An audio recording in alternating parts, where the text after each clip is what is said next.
It is Wednesday night. It's July 5th, 2023. I hope everybody had a great Independence Day, 4th of July, whatever you want to call it. Hope you ate a lot of good food. Hope you watched the hot dog eating contest. Hope you lit a bunch of fireworks off. I'm Tanner Lee, the KOP Predictions Champion. I better get my belt out, shouldn't I, Paul? Yeah, you probably should. On my right, Paul Zartman and Austin Shepard. How you doing, fellas? Did you have a good 4th? Yeah, It was a long it was weekend. long. Long weekend. Wait a minute. It's Wednesday, I don't know what day it is. It's Wednesday. Yeah. It feels like a Monday. It's been a long last 4 or 5 days. That's very true. That's very true. Yes, it has. I got interesting text messages and phone calls over the weekend from people I had no clue who had my phone number, so I'm just going to blame Shep for that one. Oh, yeah, that was on me. There was a group of guys that were on the lake Sunday, and they thought you were live. Yeah. And I said, no, he's not live. He's recorded, I'm guessing. Yeah, I was in my yard. Anyways. And I said, okay. So I did. Yeah, and then, hey, are you live? No, it's pre-recorded. No response. Yeah, they were super upset, and I'm sure the music they were requesting was probably right next on your playlist. Probably. But you're welcome for that, by the way. Yeah, thanks. At least I blamed the right person. Well, Paul, let's kick this off like we always do. I think you got a Shep? question for Shep. I know it's been a long weekend, Shep, but what are we drinking tonight? It's been a long weekend, and the fridge is pretty packed going into the weekend, and it's pretty empty right now. But we still have Old Faithful, a small bottle tonight. This is my travel bottle because my big bottles are empty. I sound like I got a real freaking problem. Yes, you do. This is the one that I keep on the boat because it's smaller. I'm still looking for that sponsorship kettle and make sure. Come on, tag him, Tanner. Gotcha. And then the old a little bit of the bubbly, thanks to Jared. But that's what I'm drinking tonight. If you ask me what I drank over the weekend, all of it. Everything and anything. We had some high noons. We had some sippers, as I call what this drink is. There's some beer in there. Yeah, it was everything. So, yeah. Especially actually yesterday, the 4th, man. It was a kid-free day for the most part. Hit the lake like at 10 a.m. And at 11 p.m., the wife came down and goes, "What are you watching?" And I started watching some of the New Japan stuff for the Resurgence Day for July 4th. And she's like, "You got a drink?" I'm like, "Well, it's high noon was sitting in the cooler right here." So I maybe put a good 12 hours in yesterday. So Did she make you do laundry this time watching New Japan? No, that's why on Wrestle Kingdom at 4 a.m. This one obviously was already done. I probably could have waited another 2 hours and watched the show on the 5th.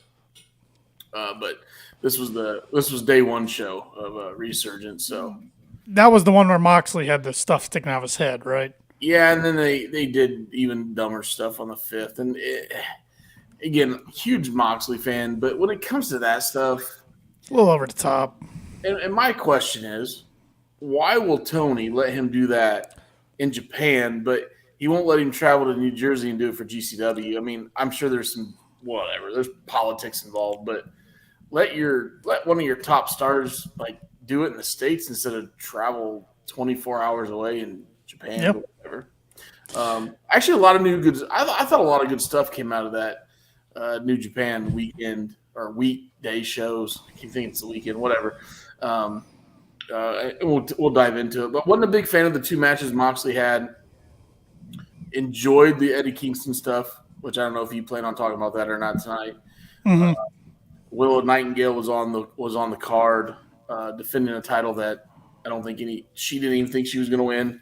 Wasn't supposed to. But the match she had, the couple good matches she had, I was really impressed with her. She is very, very good in the ring for her little experience. And And I know she's been around the indies for a while, but still very, very new to the game. So yeah, I thought AEW is well represented over in Japan as well. Yeah, partnership keeps growing and growing and getting stronger. Before we dive in, I better let everybody know what I'm drinking. Same as last week, the mountains are blue again. Coors Light.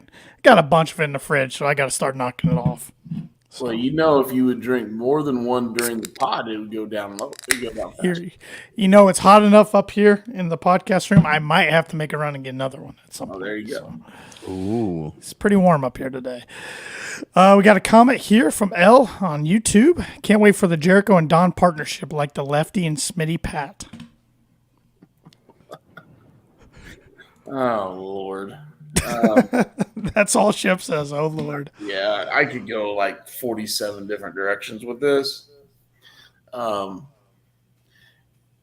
for the comment, before we get into the Don and Jericho thing, Lefty, as we're going to call him right now, he is a legend in his own mind. He could take our "What You Drinking" segment, and he could make us all blush and feel really, really bad about ourselves that we can't handle alcohol. Let's just put it that way. Name will remain Lefty, and it's not Phil Mickelson, okay? Yeah, that dude's a legend. I mean, I've seen him fall off a pier, break his ribs, and still party till 2-3 hours later. So if that tells you anything, dude, yeah. And him and Smitty together is, whatever. Next question. Is this a press conference now? Well, I'm out of pickles. Oh, pickle drop tomorrow at 7:00. Oh, here we go. Pickles.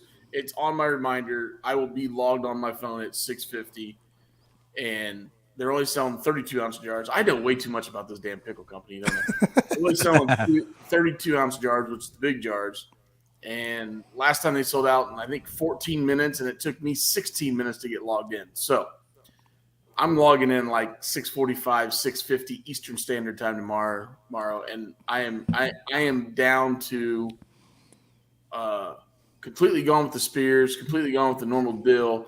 I got maybe a handful of the mustard chips left, which surprises me because the way you talked about those 2 weeks ago, I thought they'd be your first ones gone. The mustard chips surprised me, and then so I did obviously the classic dill first because it's what MJF did, right?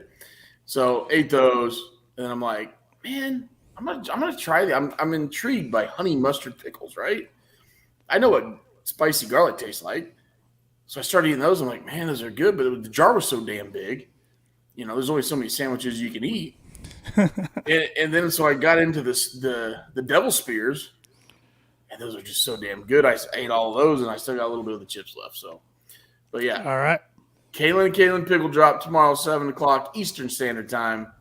Help them sell out again because obviously they've partnered with MJF and have done very, very well for themselves. Well, they can partner with the Kicking Out Podcast if they'd like to as well. Always looking for sponsors. Yeah. I eat the pickles on here twice. Another comment here on YouTube before we get into the first match. Chris Smith now in here on YouTube. I did a Scissor Me Timbers the other day that led to a mic drop. We'll talk about the claim here in a bit. But let's get underway here. Had a fun tag match to start the night. Keith Lee and Swerve Strickland with Prince Nana versus Darby Allin and Orange Cassidy. It's part of the Blind Eliminator Tag Team Tournament quarterfinals that was going on tonight through the end of this week. I liked what they did, though. They showed a little video before the match. Showed Darby trying to pump up Keith Lee, wanting to see the real Keith Lee come out. And we saw the real Keith Lee come out. I thought this was one of Keith's strongest performances since he joined AEW. Yeah, absolutely. I kind of hope, Orange Cassidy has recovered his soul that Keith Lee just slapped clean out of him. But well, how about Darby getting thrown across the ring and he landed on his leg? If you watch the replay, he landed leg first. He got thrown into a different time zone. Yeah, he's a nut, as we've mentioned many times on the podcast. That dude takes bumps unlike anybody else. But good match, back and forth. I really liked the storytelling of Darby and Orange just taking a beating, but Strickland kept missing his attempts and kept hitting Keith Lee. I like that. And I like that they were intertwining, like showing highlights of the rivalry going back to December, which we still haven't got a bow on that yet. In the end, Orange and Darby are victorious. Orange caught Strickland with a diving DDT, and then Allen had his pin, which I don't remember what they called off the top of my head. His leaning back pin. I don't know what it's called. But after the match, Keith Lee fist bumped Orange Cassidy and Darby Allin, and Strickland was all ticked off, and him and Prince Nana left the ringside. So good stuff. Good fun opener. I thought it was really good. Yeah. I don't like, and I think I've talked about this before. I don't like Prince and Nana and those. I don't like Brian Cage. I don't whatever. I know it's better than his previous, but I don't think Swerve needs these guys. No, I don't. Well, the dumbasses that were in the mobile, Baby Brock and tattooed baseball player, probably played for the St. Louis Cardinals. Yeah. They were. Those guys were idiots. What was that guy's name? I can't even remember. He got Trench, whatever. He's released now. Oh, they released him? Yes. Yeah. They released him yesterday. His contract came up, and they did not have any interest in renewing it. Never wrestled a match. You should have. Nope. Yeah. Tell him to go, after he did all that shit to his face, tell him to go back and play baseball.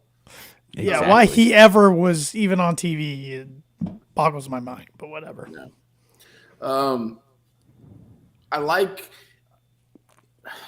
and I know I'm a contradict normally what I say, but are we setting up for a summer feud with Darby and Keith? Because we know Sting's going to be taken here, hopefully, to build a feud with Jericho leading into London, right? So we got to have something for Darby to do. Now, I don't like the big, small guy. You know, I've always complained about that. I mean, we got to have something for them to do, though. Unless Darby and Orange win this thing.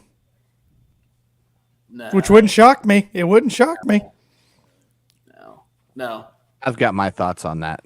Yeah, we'll get into that discussion later. Yeah. But I like this Keith Lee, though. The Keith Lee they showed tonight. I can get on board with that.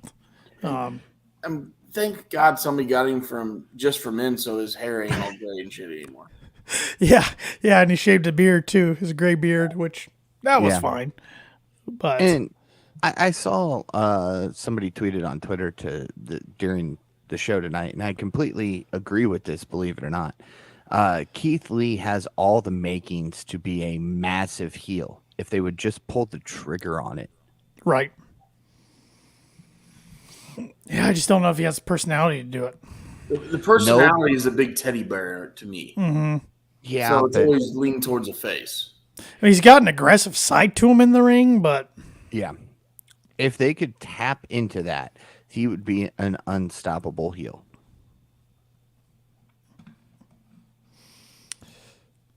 Another comment from Chris there. I'll let you guys read that one. Shep, right after you. Good thing I'm dyslexic. After this match, I really liked what came next. A little vignette for Nick Wayne, who's debuting next week against Swerve Strickland. Showed a relationship with him and Darby. I haven't been this excited about somebody to debut in AEW in quite some time. It's because we've known he's all elite for a year and a half, but we haven't got to see him wrestle yet because he wasn't 18. So, and I've watched a lot of his stuff in GCW, and he has recently traveled over and worked for, I think, Pro Wrestling Noah in Japan was his first stint. He worked for Defy, Rev Pro here in the States. No, Rev Pro's over in Britain. Sorry, not Rev Pro. Yeah. Maybe he did work for them. I don't know. Defy, GCW. Yeah, but, I mean, like, the kid at 16 years old just had to be a grown-up the way his travel schedule was, and now he is 18 and just did his first stint by himself over in Japan. And, like, I mean, yeah, Darby vouched for him, but didn't need to. He didn't need to, but he vouched for him. And you can saw in the little vignette that Nick proved himself. And I think it was in Detroit Nick Wayne and Ospreay had a match for GCW. That was stupid. I think it was in Detroit because I remember the fans were right up on the apron. There was no, guardrails or anything. They were in this little concert venue in Detroit. And, I mean, those guys tore the house down. So, and he's got a little tag team going right now in GCW too with, is it Blake Christian, right? Or Jordan Oliver, one of the two. I get those two mixed up. I do too. They look alike. They both were at one point. I think they're both NXT bound and left. But yeah, I don't. I think. In 10 years, I think we're going to be talking like he's going to be one of the guys that you're going to want to see on TV every week if he keeps progressing as much as he's done. We've seen over the last year and a half. Yeah, he and Swerve. I'm really looking forward to that match next week. That's gonna be a fun one. They've had a couple battles in Defy, right? Yep. Mm-hmm. Yeah, he took the title off Swerve. So. Yeah, but he lost the title. He did. That's why they didn't advertise, which is a bummer because I was looking forward to that being part of the stipulation next week. As a Defy they did match. When he was the champion. Yeah, but yeah, he lost the title, so they've kind of scrapped that off. Chris said Darby is a stud. Yeah, Darby's. I mean, he's one of the pillars, and he's a fan favorite. He's AEW true and true. He is a stud. Yeah. Backstage, we saw Shivani trying to catch up with Jack Perry as he pulled in the arena. Jack Perry said Hook's actions last week were ridiculous, and he's on his way to Tony Khan's office to demand an FTW title shot, but Hook blindsides Jack. Jack hops back in the car and takes off again. I didn't care for this very much. You know what, though? Short and sweet. It keeps the feud going. I was okay with it, and I love the attire by Jack tonight. He is definitely going to be Hollywood Jack Perry. He made fun of New York. Obviously, where Hook's from. He had the shirt completely unbuttoned down to his belly button, and it was a silk. I think it was leopard print, wasn't it? Yep. Kind of makes kind of contradicting because he wants to get away from the Jungle Boy persona. Get you some. I don't know. Get you some gold leaf silk shit. I don't know. Yeah. Don't get a leopard print. But well, remind me of 1990s, 98 Rock, 99 Rock. Well, that's kind of what I thought of. Jackal. I don't know. You don't want. That's something you don't want. I mean, if he shows up with gold chains and bracelets and gold aviators next week, we got a problem. Do you guys see Kevin Nash called LA Knight a ripoff Rock? Yeah. Yeah. And no offense to Kevin Nash. Yeah, I didn't like that comment. Kevin Nash has had some odd comments the last 6 months. I know he had some family tragedy and was, in a dark place, and hopefully he's getting better. But some of the stuff that comes out of his mouth is worse than Cornette's. Mm-hmm. Yeah, Kevin, kind of a loose cannon at times. One last thing. Yeah, my fiance was watching with me still at this point in the show, and she made a comment. She goes, I don't think they should have turned Jungle Boy bad. I think he's better at good. And I said, you got to give it time. He needed a change. He needs to find his way. Yeah. His first heel promo was a tad bit shaky, but had some really good points. Mm-hmm. Right.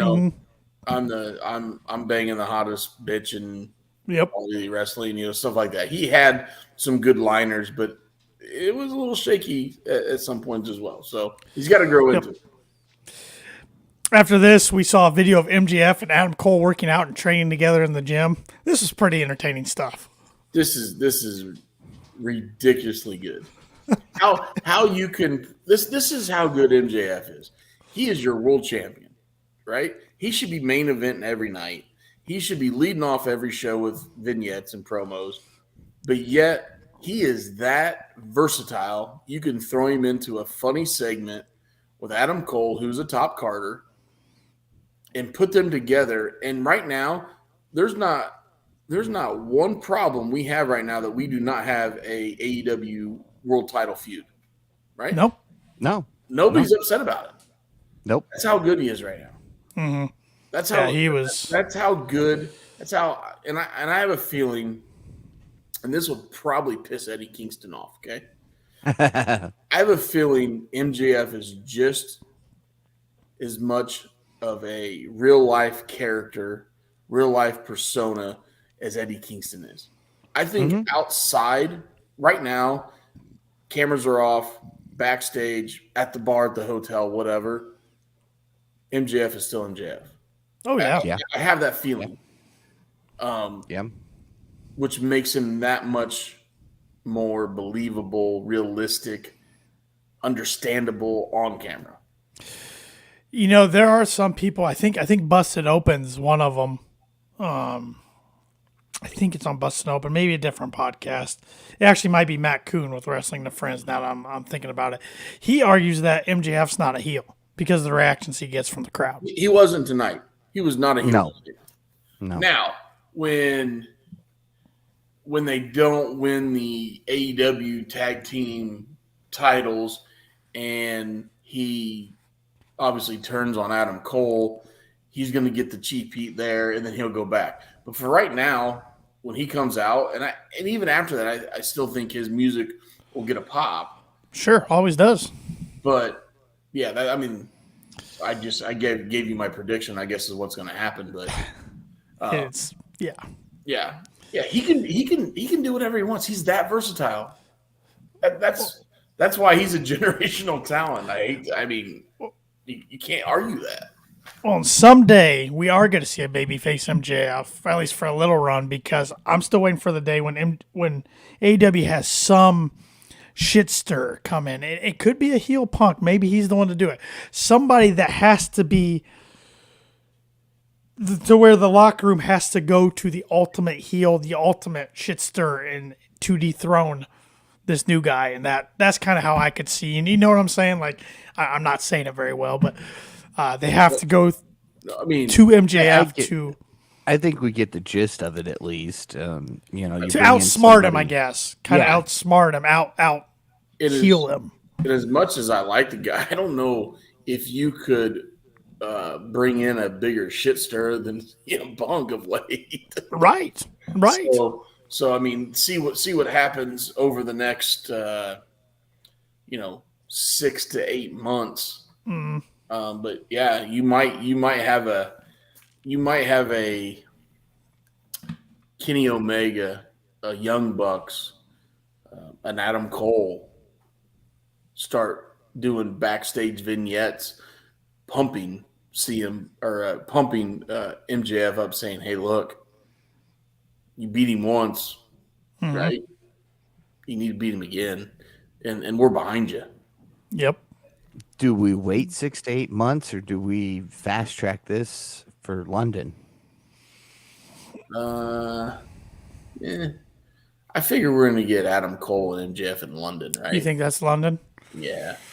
I'm still pulling. I'm still thinking Punk and MJF too. I'm right there with Paul. We get that the next week in Chicago. Very well could be. We still get a trios in London. I'm holding tight.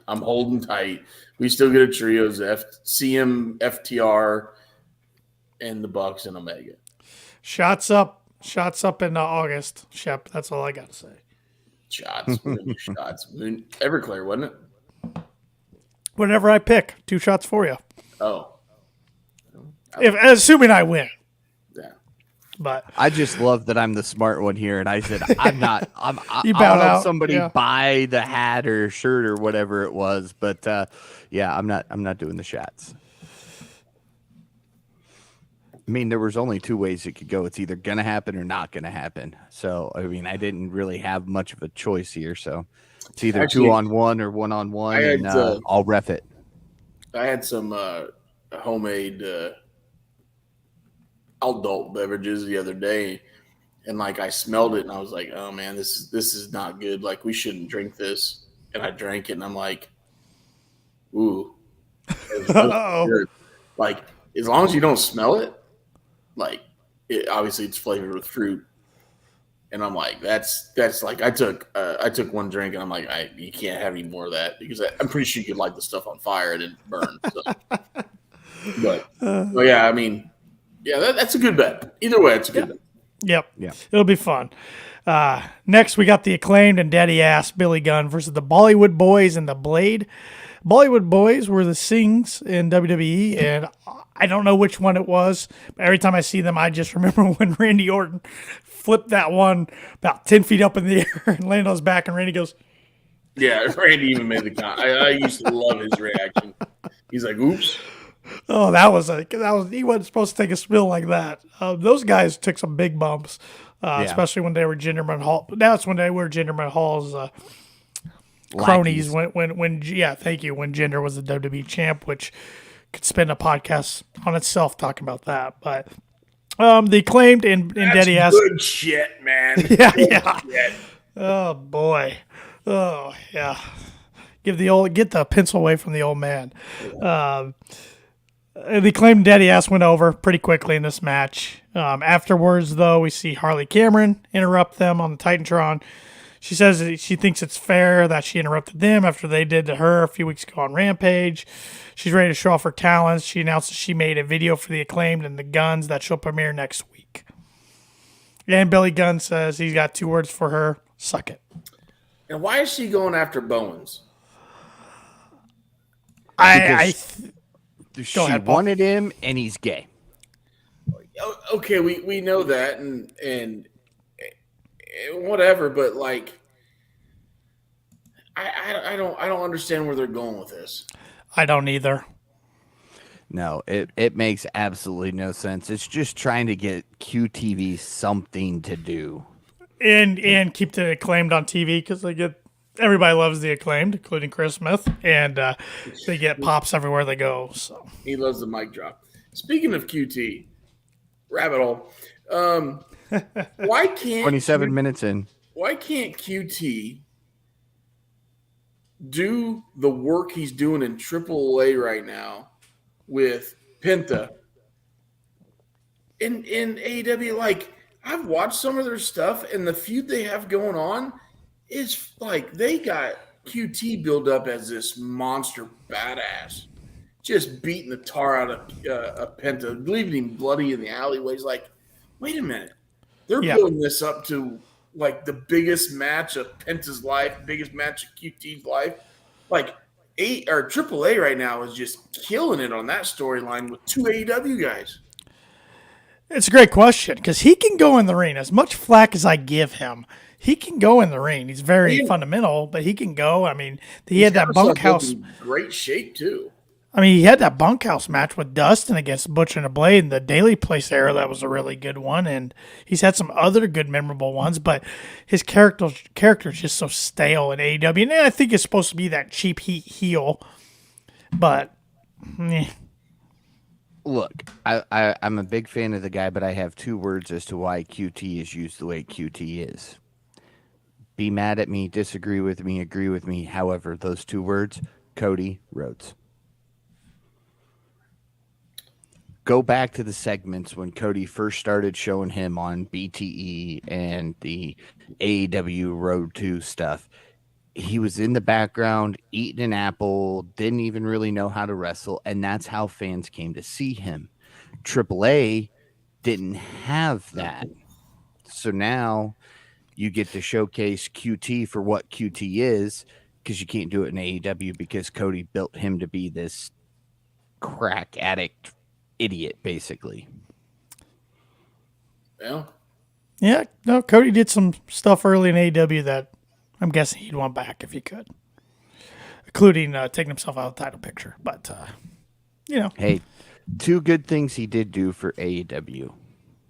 MJF, Sammy Guevara. Yep, and the TNT championship. Sammy Guevara. I mean, that's a debatable. That's debatable. It's debatable. It's debatable. But, I mean, he's a star, whether you like him or not. Yeah, he and Garcia's team will be interesting. Obviously, he's done his job as a heel because I don't like him, right? So he did his Exactly. job. So Right. We then got a video of Jon Moxley. This was pre-taped in Japan because he couldn't make it back for Dynamite. He's reflecting on his relationship with Eddie Kingston over the years, asked what there's left for him to complain about. He says it bothers him to hear Kingston complain about the younger generation because they paved the way for them and tells him to answer the phone. And then it was announced that we don't know the fifth man for the BCC or the Elite for Blood and Guts because Danielson's out due to injury and Kingston's out competing in the G1. Which I think it's and we have to look back. Danielson was originally slated to compete in the G1. So I'm wondering if Eddie took his spot.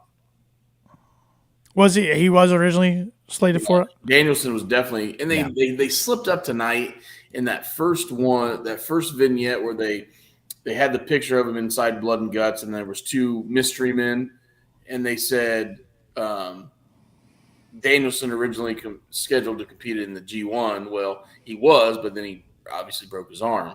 Mm-hmm. So I have a feeling Eddie, because I didn't know that until a week ago. They released the 33 participants. Is it 33 or 32? 33. I think it's 33. 33. I think it's 33, yeah. They announced them before they put them in the blocks. And, yeah. One thing, speaking of that, I was watching that. Lance Archer is over in Japan. Oh, he's a beast in Japan. He is over like a crowd favorite face. Yeah. Yeah. But yeah. Yes. Chris was asking as a robot. Yes, he broke his forearm. 10 minutes his left in the forearm. match with Okada on their pay-per-view. And I'm pretty sure, didn't it come with that drop kick, that full force drop kick into the turnbuckle? I think you're right. I never read what spot, but that makes about sense with the timeline. Yeah. I can't believe he competed 10 more minutes with it. Yeah. So it was about 10 minutes in, and then he went another 10 minutes with it. No, it was 10 minutes. Yeah. The last 10 minutes he went with it, they said. Yeah. So, which just had to be with adrenaline because I don't know how else you get through it. It was a clean snap. Even his wife made a comment like, yeah, it was worse than they thought. Yeah. The X-ray, because they thought it was just fracture, but it was. Yeah, it's worse than that. Yeah, so I think it's longer than 6 to 8 weeks. Which sucks. Sucks for him. Which takes us out of probably London and. Yeah, he's gonna miss everything, unfortunately. We then see Renee and RJ City backstage. They're drawing the name for Matt Hardy's tag team partner. It's Jeff, but not Jeff Hardy. It's Double J Jeff Jarrett. I love this. As Matt Hardy walked away, he goes, I hate Jeff Jarrett. Yeah. It was so good. Then he gets nuts of slap, he says. Yeah. Yeah.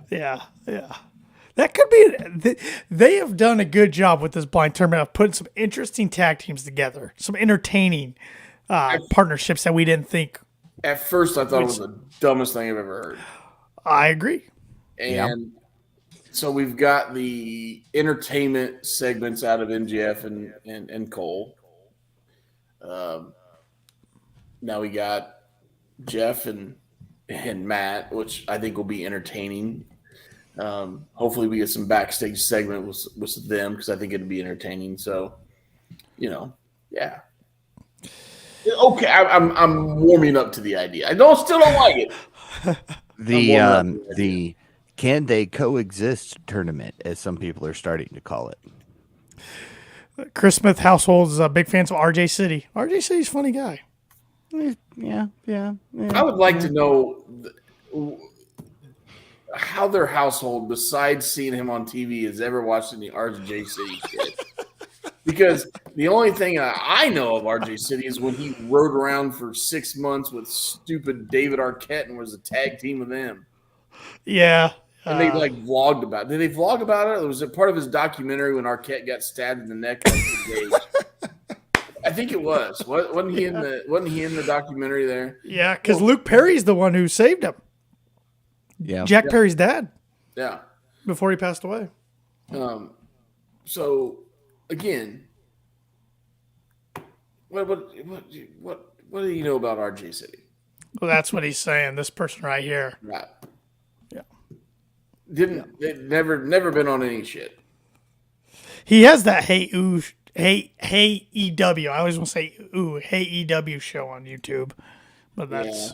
And I think he's an entertaining guy. Then he used to appear, and I know MJF was on that show too. Arquette was on that show. NWA from Hollywood. Mm-hmm.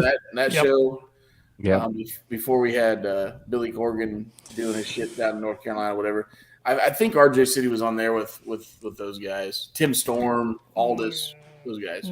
Billy can go play music and have Tyrus be his champion. See, that's my new thing, just calling out Tyrus every week. He's not good. He's not good. He's awful. He's the worst.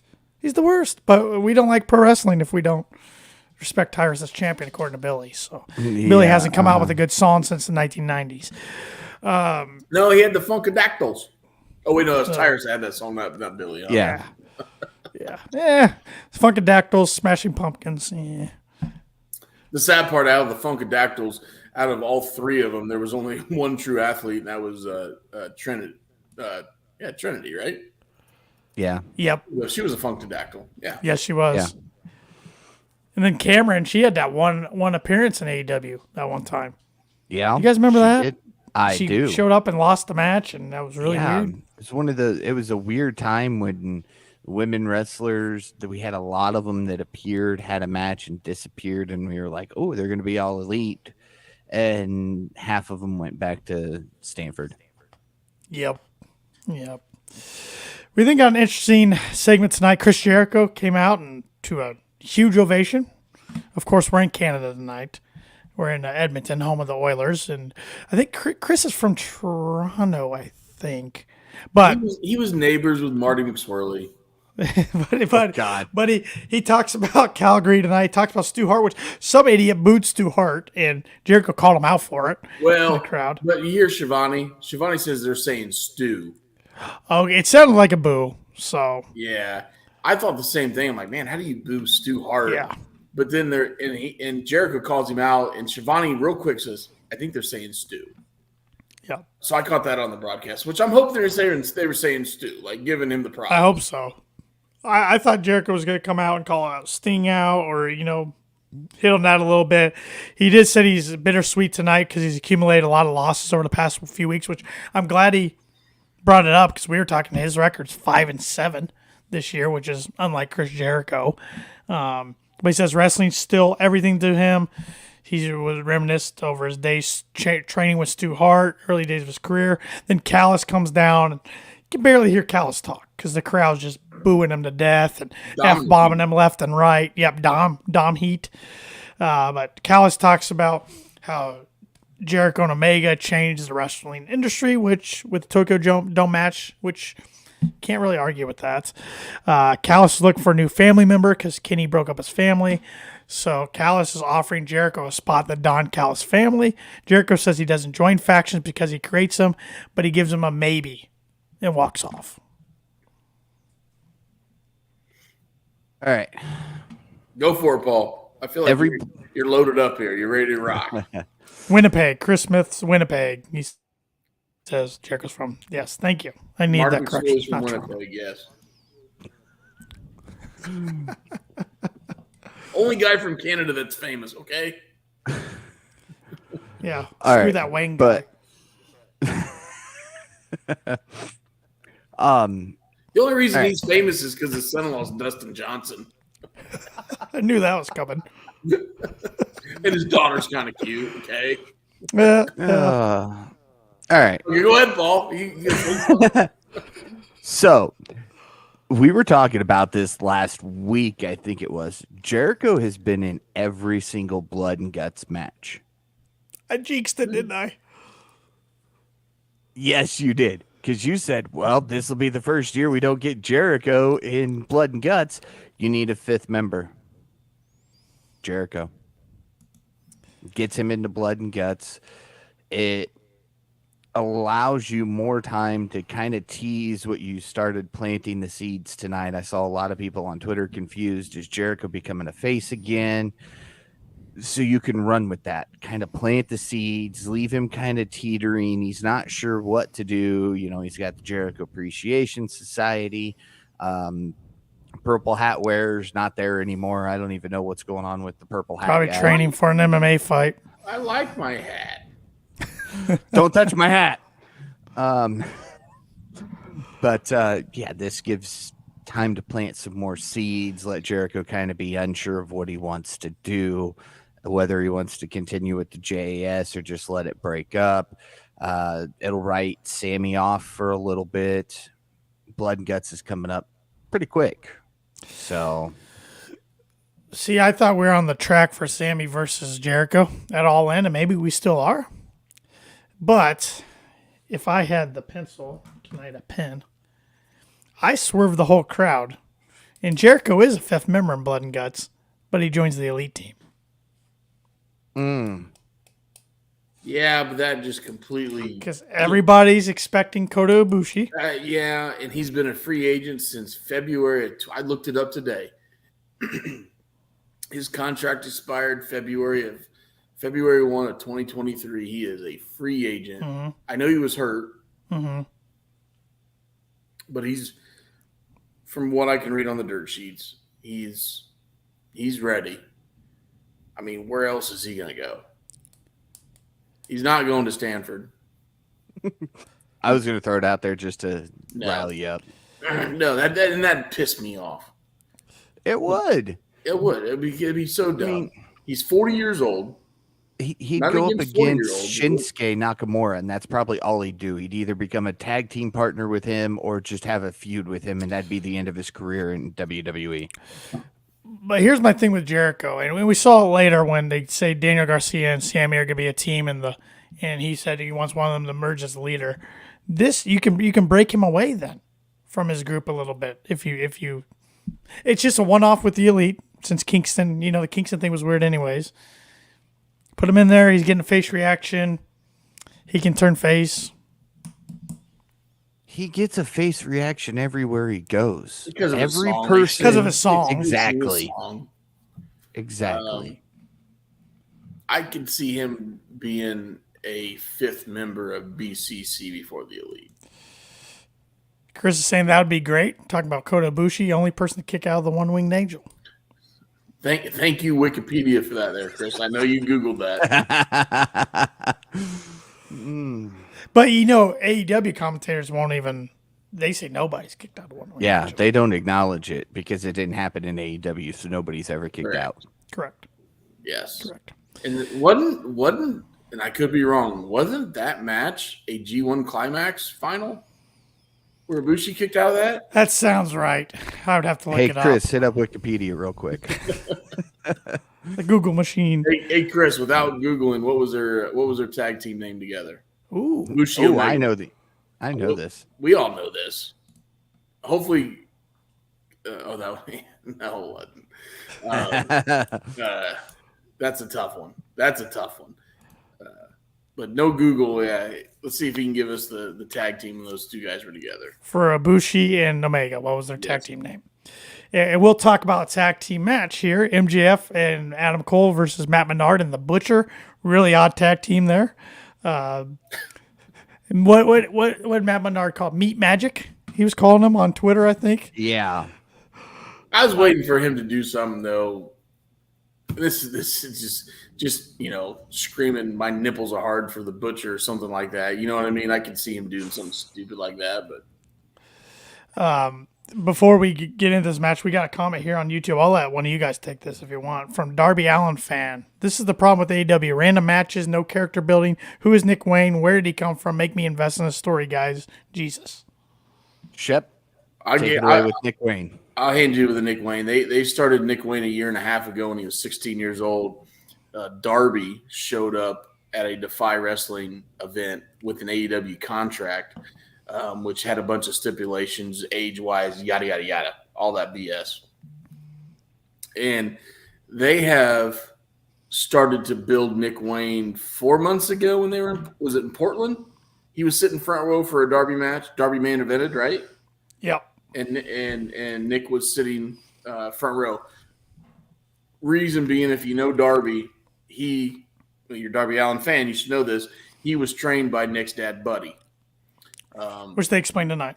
And I think he said that when he started training up there, Nick was like 8 or 9 years old, started rolling around the ring with him. Obviously, Buddy passed away, and he took it upon himself to basically be a mentor to Nick.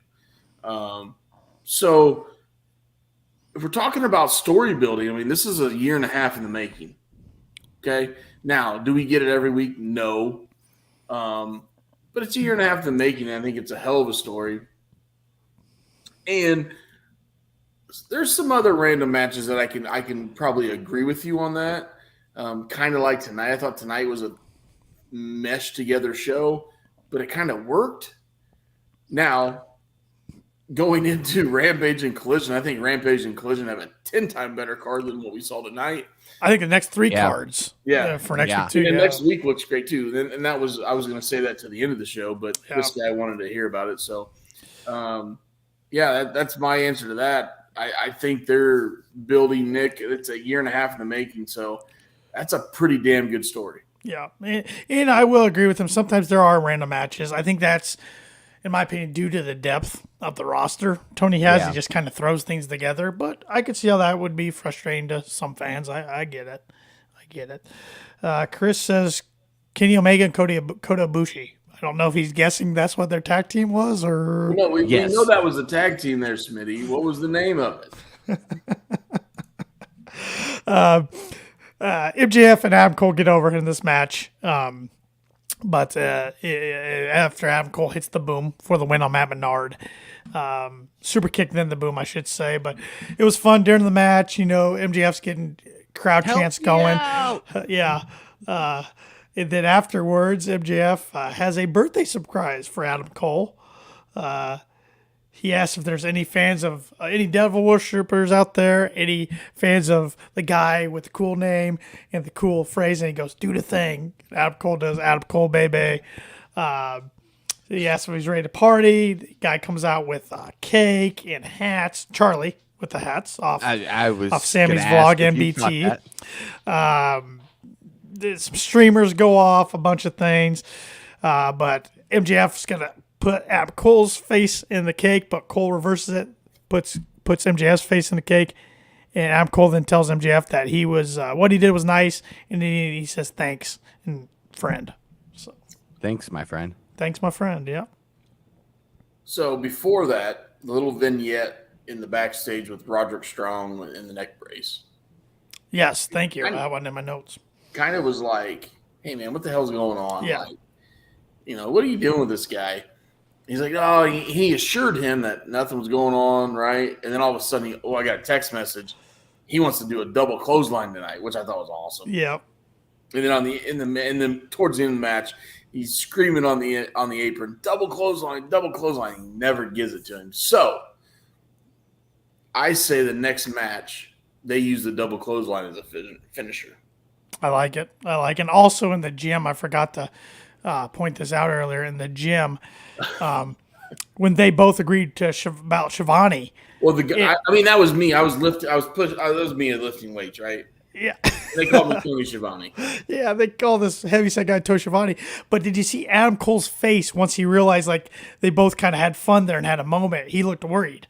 His face is like, oh no, like I just agreed with MJF. Yeah, what is going on? So really good storytelling there too. This is going to be a good month. We got a month right to London.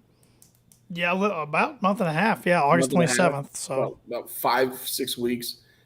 Great storyline going into London. Yep. Chris Smith has the name. He says the Golden Lovers. Googling son of a buck. He is correct. It is the Golden Lovers. I don't know how he got the answer, but he got it. But Shep, you say double clothesline next week. I think they win the tournament with the double clothesline. I think they save it, tease it to the final match of the tournament, and then just hit it and pick up the victory. So he does something like the Panama Sunrise, and the guy stands up still from doing the Panama Sunrise, and then they do the double close. Okay, yeah, yep. I'm on board. It's gonna happen. Yeah. I just think it'll win them it a match till the end. Yep. Yeah. We then after the break, we kind of talked about this earlier, but Jericho Garcia and Guevara showing Garcia and Guevara questioning Jericho's confrontation with Callis. Jericho says maybe it isn't a yes or a no. Paquette then announces that Garcia and Guevara will be teaming in the blind Eliminator Tag Team Tournament. Jericho tells them to use that as an opportunity to prove themselves because there will come a time where they need to spread their wings and fly. Yeah. It's a good split. I think the JS has ran its course. Yep. Oh, yeah. So, you know what? It's time for something new. The Inner Circle ran its course. The And then we got the JAS. And then we got the JS out of it. So, yeah. And Sammy's big enough he can be on his own. Garcia, Oh, yeah. he hopefully goes to ROH, Elevation, or Dark, because Dark doesn't exist anymore. So Here's Elevation. yeah. I hope he goes to both. Main events both every week. Yeah. You know what? Hey, tell you what. Go to Stanford, bud. Just this new gig. I'm just not. He is a sports entertainer. I am not a fan of that. You know, the old Garcia where he showed up in shooter boots with no knee pads and the old school trunks, and he was a shooter. Like, that was kind of his gimmick. Like, that was 10 times better than what the shit he does now. So before he got into this, he was the green frog dancing on YouTube to some weird little song that everybody knows. I figured that out during Forbidden Door. I didn't know that, and I don't want to know that now. So, but yeah, Sammy can be on his own. He's built himself that. Garcia, again, he can fall back to the shit that we take before Dynamite. We then got the lone women's match of the night, but it was a pretty good one for the Owen Hart Cup Tournament quarterfinals. It's not going to work. Ruby Soho and Dr. Britt Baker, DMD, last year's winner. As Darby Allin fan says, Darby Allin for president. All right. What tickets you got? Hey, Darby Allin fan, what tickets you gonna run under? There we go. Good one. Good question. I had nothing for that, so I'm glad you saved me there. Good match between these ladies. I thought it was the best of their trilogy. I thought it was even better than their match at Arthur Ashe going back 2 years ago. I enjoyed this one a lot. I mean, I didn't enjoy how much the Outcast got involved, but that's the Outcast thing. Saraya and Tony Storm are going to get involved. And Brett holds her own against pretty much 3-on-1, but in the end, Outcasts are too much, and Ruby Soho picks up the victory. So Dr. Britt Baker out of the tournament. Ruby Soho will now go against Sky Blue, who confronted her on the ramp. So two parts to my answer. I thought the match was really good. There was a couple mishaps we had. Mm-hmm. Some type of suplex that didn't work, and then the belt shot that DMD took might have been Hogan doing that chair shot, but whatever. Match was okay. At the end, Saraya and Tony Storm walk in the tunnel, and 2 seconds later, here comes Sky Blue. So they had to pass each other, right? I mean, it was that close. And plus, they were coming out of the face side. So Tony and Saraya went into the face side, which they should have went in the heel side. I don't know. If you're going to have a face side, heel side tunnel, you have to stick to it. Yes. You have to. Yep, I agree with that. Small details. Like little spots like this annoyed the piss out of me. Yep. I agree with that. Before we get into the main event, let's look at the card for Rampage, Collision, and next week's Dynamite. Rampage is the 100th episode. Rampage, that came fast. Already? Yeah, I know, right? We get Jeff Jarrett and Matt Hardy versus Sammy Guevara and Daniel Garcia. So, good match there. Also get Big Bill and Brian Cage versus Trent Beretta and Matt Sydal. Now, see, that team of Big Bill and Brian Cage actually makes sense to me. No, his name's still Big Bill. Call him anything else and it makes sense. Call him Matchbox Yellow Race Car #1. It makes better and make him wear yellow freaking trunks. We'll call him Trench, and he can get some tattoos put all over him every week. Make him call him Trench and come out with a shovel and boots like he's a trench digger. It makes better sense than Big freaking Bill. Put it on a shirt. But what I'm saying is this could lead to a feud between Cage and Bill because they lose the match somehow. Each other blames the other person, and then we can get Big Bill taking on big guys. But the thing about that's ROH. That's got ROH written all over it. Oh, Which is fine. Which is fine. I will admit, I have been an awful ROH watcher. I have not tuned in hardly at all since it became a show. So on Thursdays, I have not been good. I forget about it. I'll be honest. The other two matches we have Friday night are Akira Shida and Marina Shafir. That'll be a good one. And then we got a trios match with the Hun Bucks, Hangman Adam Page, and Matt and Nick Jackson, the Young Bucks, against the Dark Order's Evil Uno, Alex Reynolds, and John Silver. So keep Didn't that we going. literally just do this? Yeah, it's a rematch. Yep. Yeah. Yep. And then Collision, we are getting a bunch of Owen Hart matches. We're getting Willow Nightingale versus, why can I not think who she's facing off the top of my head? It's not Athena, is it? Yes, it is Athena. Thank you. Athena Nightingale. Yep, because Sky Blue and Ruby are next week's on Dynamite. Then we're also getting Punk and Joe in the main event, which that's going to be a lot of fun. And Ricky Starks and Powerhouse Hobbs.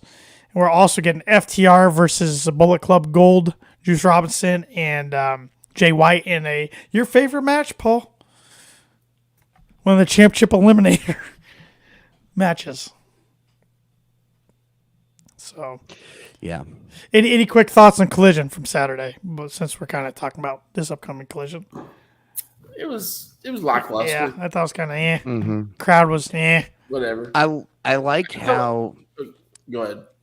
I like how we're seeing that aggressive side of Joe again. We started to see that. It died off. He went and shot the Twisted Metal TV series where he played Sweet Tooth, and then he came back with that aggression again. I love it. Yep.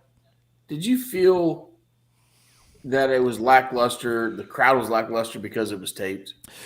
Yeah, I always think tape shows are worse than live shows. Yeah, they always seem that way.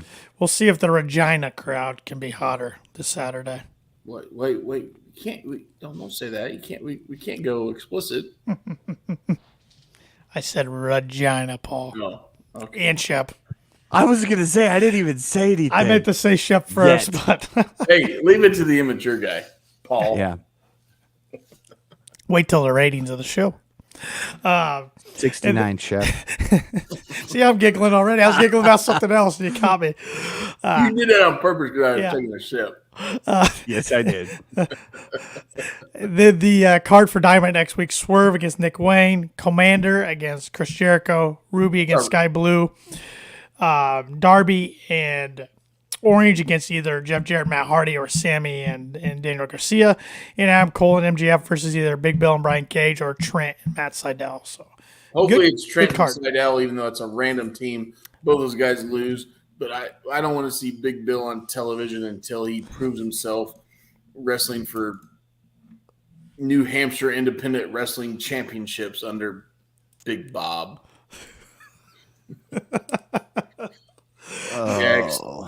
Next is the main event: Kenny by God Omega versus Wheeler Yuta. This was a fun match. I really enjoyed this match, especially the last few minutes. Wheeler definitely held his own tonight. They had me hook, line, and sinkered when Takeshita showed up, hit the Thunder Bomb on Kenny. I thought Wheeler was pulling the upset because Kenny was 0-3 since he split from Callis, which that's the bottom third said, even though he's only lost one Dynamite match, singles match ever. But Kenny kicked out of that. A little more back and forth, but then Kenny ends up hitting the one-winged angel for the win. After the match, Claudio and Takeshita are beating Kenny down. The Elite finally run down, took them long enough, and we see the Bucks deliver the BT trigger to Casanoli and hold him in place for Hangman to hit him with a chair, but the Dark Order runs down and grabs the chair out of his hands as the show goes off the air. Reminded me of an old WCW Nitro as action still happening when we go off the air. Yeah.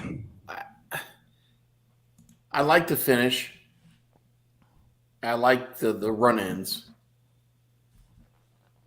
And I don't want to sound like a dick, but the Dark Order does not have the star power to leave a cliffhanger on a weekly television show. We saw what happened the last time they did. I'm sorry.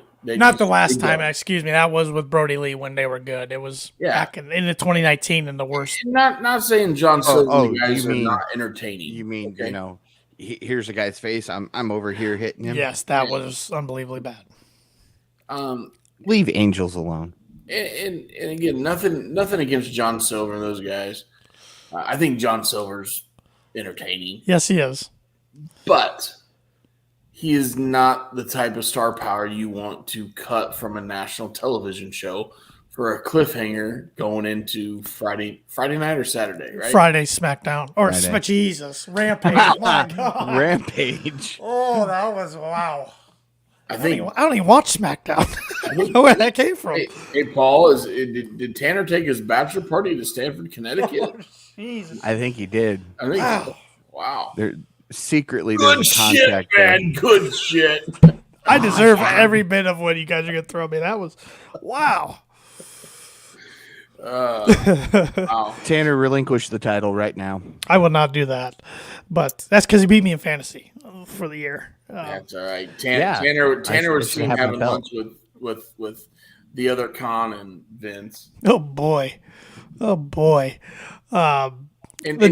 Tanner, unfortunately, Tanner came home from that lunch with sexual assault allegations from somebody. Jesus Christ. Oh, yeah. Hey, it's very simple, Tanner. All you got to do, you just show up, man. We'll put you over. Good shit, Tanner. Good shit. Number one contender.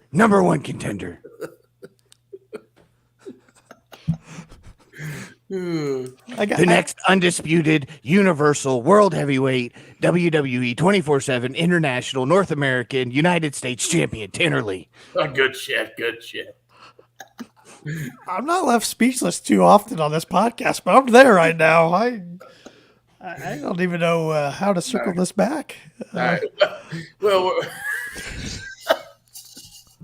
wow. And I've had one drink. It's not me, guys. It's not me for once. It's Paul. Jesus.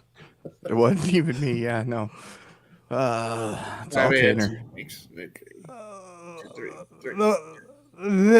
Yeah, I'm trying to circle back here, but I don't know how we're going to. The Dark Order. Wow.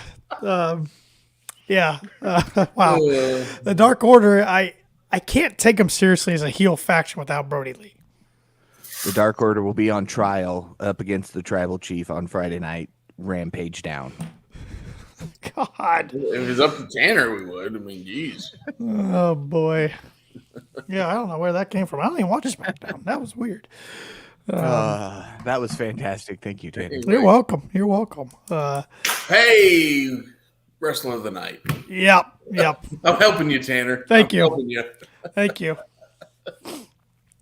Paul, go ahead. Go first. Okay. This is easy. I had it picked by 9 o'clock. MJF. I mean, how can you not? The dude is just entertaining beyond entertaining, and I'm paying attention when he's on TV. Great pick if you watch the show tonight. Yep. Go ahead, Shep. My Wrestler of the Night did not appear on the show tonight. He's on Saturdays. My Wrestler of the Night, Eddie Kingston. Okay. That's fair. I can get on board with that. Yep. I'm backing that 100%. Eddie Kingston won the New Japan Openweight Championship, New Japan Strong Openweight Championship from Kenta. The reaction this human being gave from winning, which I think I looked it up today and I couldn't find any definitive answers, but outside of some smaller independent promotions and Kenny, Eddie was outside the country a lot too. This is his first title in what I would call a top 5 promotion. So his reaction to this match was a good match, and I watched highlights of it, and I started watching a little bit of it, and then Dynamite started, and yada yada yada. Eddie was real in this match. Well, Eddie was Eddie in this match. Yeah, I was gonna say he's always real. Yeah, and that's one thing is Eddie wins this title and then I'm sure he goes to the hotel, and I would go to the bar. I think Eddie goes to the bar. He's got a little gut on him. I think it's the same Eddie at that bar that it was in that ring. Eddie don't change. Congratulations to him. I think it's awesome leading into the G1. And, I mean, just you could tell the guy was authentic. I guess that's the best word. Authentic's the best word with Eddie. And, I mean, he was overwhelmed by the moment. So congratulations to him. I hope he runs with it. I hope he keeps it going.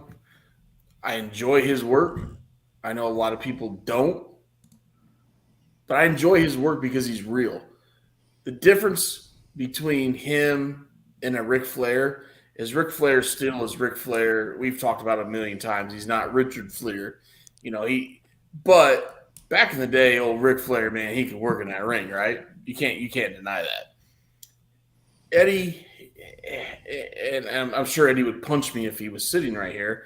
I don't think Eddie can work like Ric Flair can. Eddie's more of a brawler type deal. But as long as he can sell the fans, sell us as we paid 32 yen. I don't know what it was. I think it was $35 American. 30. I just saw the thing that said yen. Whatever. He just clicked, buy. He didn't care. But I mean, him and Mox were the reason I bought the 2-day package, right? Even though I did not like Mox's matches, I didn't care for those. I'm glad I watched it because of Eddie. So yeah, Eddie, that was a 5-minute rendition of my wrestler of the night. Obviously, I don't care. Whatever. It was really cool to see him embrace with Homicide, who was his trainer afterwards. Yep. Pure emotion. Very cool. Yep. Very cool. Yep. And it's a big deal when they bring it up on AEW television. I mean, Absolutely. They don't do that very often. They don't do it. I mean, AEW put it on their social media, but to put it on the show tonight, yep. I mean, that's 35 to 45 seconds of live television that is very, very costly. Mm-hmm. So, yeah. Well, my wrestler of the night, I don't think I've ever picked this guy, and that's what I'm going to because I don't know if I'll ever really get a chance to pick him again. It was in a losing effort, Keith Lee. That was strong performance out of Keith Lee, or Bearcat, as Vince liked to call him. See, there he is, back on the Stanford kick. I so thought he was going to pick Roman Reigns for a second. I mean, Paul, he's a loser too. I think next week it's just probably going to be me and you because Tanner's going to be in Connecticut signing a writer's deal or some shit. I don't know. Yeah. Lawyering up so that those charges will disappear. Yeah, oh, boy. Tanner's going to have some shit coming out of the closet here. Oh, boy. Very quickly. Me too, Tanner. Me too, movement. Come on. Oh, my God. Well, let's give our ratings on the show before I just get canceled somehow without even doing anything. Hell, we won't cancel you, Tanner. I appreciate it. Maybe. Well, Shep won't. Well, Paul, you're going last. You're going last for this. All right. I'm leading it off because I said so. Power. Rating of the night tonight. The show was a lot more enjoyable than I thought it was going to be with the card coming in. I have higher expectations for next week. The main event helped it get in the mid-7s for me. I'm going 7.5. Mid. Wow. That's strong. Mm-hmm. That's strong. Mid. I think the main event was the best wrestling match we saw tonight. It did help, and there was a rating I wanted to give just so I can watch you two giggle, but I didn't think it was a good enough show. So, I'm 6.5. All right. I went a whole number higher. You did, and I come in like smack dab in the middle, like Imagine that. 7-1. Imagine that, Paul in the middle. Hey, you put me here. Wow. I did. I did. Next And week, it Hanging works out out. with Vince McMahon way too long, Tanner. And it works out. I'm in the middle. Shep's older than me. Tanner's younger than me. It- See, I'm in the middle. And there we go. if I shave this off and just have a mustache, just kick me in the nuts. Just straight up, Oh. just end me. You will be of all kidnapped people. before your wedding. Of all people, I did not think Tanner would turn to the dark side. This week on Dark Side of the Ring, Tanner Lee. Tanner Lee leaves AEW for Vince McMahon. Oh my god, this taking a turn. I can't even defend myself. I don't even know what to say. Hey, Tanner, are you a member of the Kiss My Ass Club? Nope. Next All right. week you will be. Yeah. Damn it! I was gonna say something. I don't even remember what I was gonna say. Next week's card. If it's not an 8s for me, I'm gonna be really disappointed. I have that high expectations. Actually, I think this collision should be the best collision we've seen to date. I know we've had very little of them, Yeah. or very few of them, but they have absolutely stacked this collision card. Yeah, they did really bad ratings last week. I'm a fan though. I don't really pay attention to ratings too much because I think they're skewed with DVR numbers. Like it doesn't tell the whole story, but it was a bad rating. But also it was 4th of July weekend, taped Saturday. Card wasn't very good, so hopefully it's just an outlier for them. And I am still, and what is their key demo is what 24 to 49, 18 to 49. Okay. I feel like an 18-year-old and a 49-year-old don't hang out, but No, whatever. I agree. But let's just go for shits and gigs. 18 to 49 on a Saturday night.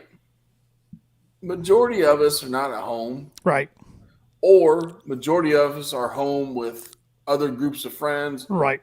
You're doing something. Or children. Or children. Yeah. Children. So you're going to DVR that. Yep, Watch it at midnight when they go to bed, or watch it Sunday morning when they're not out of bed. yep. So I think a Saturday show is. I think we talked about this when they announced it. Whatever, but just that's a tough one. Am I going to watch it? Yeah, but I'm a DVR. More than likely, I'm a DVR every week. Well, I got some Twitter polls open on the KOP Twitter, which follow us Yep. at Kicking Out Pod if you haven't already. I asked those questions there. I want to know how everybody watches Dynamite, Rampage, and Collision. And your 3 choices were live, DVR, don't watch. Well, most Right. of them watch it on television, Tanner. What? The television. Well, you can watch it on a phone or a computer. While you're on your private jet between Fort Wayne and Stanford. Stanford. Do you guys want to do this show by yourselves the rest of the time? Yeah, relinquish make my that title happen. right back over to me. I meant tonight. I can make that happen. I can go to bed and let you guys finish this. But Dynamite, for Dynamite Live is winning with 67% of the vote. That didn't surprise me. Rampage, DVR is winning with 43%. Also didn't surprise me. So that's how I watched Rampage, if I watched that week. And we have a tie and collision between Live and DVR at 40% each so far. Those really haven't changed much since I voted on them. Yeah. So we need some more votes. So go vote at Kicking Out Pod on Twitter. Yeah, and actually, I find, obviously I watch it live every Wednesday. I usually give myself about a 30, 40-minute head start. Sure. And then I start watching, so I try not to watch commercials. But on Fridays, even I'm 40 years old, so I'm in the middle of the demo, right? Even if we do, as a family, we do something, or as a couple, we do something, I'm still home by 10 o'clock. I usually am too, So, to be honest. I mean, if I sit down and make a cocktail and watch television at 10 o'clock, I'm probably going to watch Rampage. Mm-hmm. And the majority of the time, I think I do watch it live. Now, depending on what kind of party I've had that day and what I've partake, do I make it to the end without taking a little snooze? Sometimes yes and no. I do DVR it just in case. Yep. Look, I was just glad that a couple Saturdays ago when we did our show, you made it all the way through without falling asleep. Oh, me? Yeah. Oh, I'm not gonna fall asleep. Now, if I made it the whole show without slurring, that's a different. That's a different victory. Yeah. Oh, I meant Collision. Oh no, that was a normal Saturday. That was a great day. We had a That great. was a great day. That was a great pick 'em. Yeah, no, we were. No, that was a fun podcast you guys had that night. Yeah, we did. I'm sure we. It was when it wasn't. 2 weeks ago. It was 2 hours, wasn't it? Yeah, it was a long one. It was 2. Yeah, it was 2 hours. For a 2-man show with a 2-hour show that we quickly went over, yeah. A lot of rabbit holes. A lot of Rabbit holes. I think we spent about 30 minutes on Collision, and the rest of the time was rabbit holes and picks. Well, since I'm in the... Oh, you got a one. Paul's got something. Before, because I know where you're going, and before we do that, I gave you guys homework last week when we got off the podcast. Yes, you did. Thank you. Yeah. And I wanted to bring it up. I wanted to get through the show. And before we get to our new weekly segment, Shep doesn't remember the homework. He did not understand. What a bad student. So Shep's going to be on the spot. But Tanner, you've had a week to think about this. And I kind of already have mine picked out. So I want to know. It's been talked about for years that Sting was WCW's Undertaker. Obviously, Taker was Taker in WWE. So as it sits right now in 2023, July 5th, who is your pick for AEW's version of The Undertaker? And by that, I don't mean streaks. I mean loyalty to the company. Who's going first? Tanner, you go ahead. Shep's got to think. Well, I got it. I've got 3 guys, but there's one that outweighs the other 2. I'm not going to throw out the other 2 because I want your guys' answers first. I don't want to give Shep I can't talk. Shep my answers. Because he likes to cheat on tests. Good shit. I'm going because when I think of The Undertaker, I think of he was kind of Vince's go-to guy when he was in a pickle too, right? A guy that needed to come through with a solid match. I'm going with Orange Cassidy. All right. Very solid pick. Shep? So, to me, it was a no-brainer. And Tanner, you kind of alluded, and I almost thought you were going to pick my guy. But if you think about the biggest pickle Tony Khan has ever been in, who did he turn to? John Moxley. He honestly wasn't one of my other 2 I was thinking of. So now, the other guy was Omega. I don't think Omega will ever go back to Stanford because he had a taste of it, and he hated it. And so did Moxley. But I think Moxley would probably do it for the money. And Moxley, if he was sitting next to me, he could punch me for it. But this still money's money. And Moxley's money driven. he signed a 5-year deal now. Well, listen to some of his podcasts and stuff. It's he's trying to set himself up for the future. But whatever. Yeah. But if you look at the biggest pickle Tony Khan's ever been in, the guy was supposed to go on a 6-week honeymoon or 4-week honeymoon or whatever the hell it was. That was on Sunday. The next Wednesday, he shows up and puts the company on his back. Mm-hmm. Well, actually, he did it that Sunday because he even said he went outside to smoke a cigarette with Kingston, came back in, and all hell had broke loose, and he knew he wasn't going on vacation anymore. Yeah. And Mox was the champion for a majority of the Daily's Place era. Yep. So literally put the company on his back. Yep. That's a good one. That's a really good one. Both good picks. Another guy that I was thinking of, there's 2 of them, both young, so I think it could change in the future. But with what we've seen him do so far and kind of the behind the scenes you got tonight from him with a vignette, I'm going to say Darby Allin. Yeah, he was one of my other 2. Mm-hmm. Do you ever think Darby Allin, though, could put the heavyweight belt on his shoulder and run with the company? Ray did. That's Ray. And that was but it wasn't that big of a stint, though. But if you think about it, Taker wasn't champion for very long. Most of what you think of when you think of Undertaker, you think of loyalty to the company. Didn't need the belt.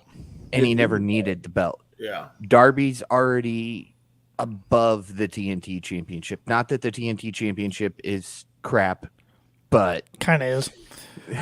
like I said, but It's a hot potato. It's on a dinosaur. Oh.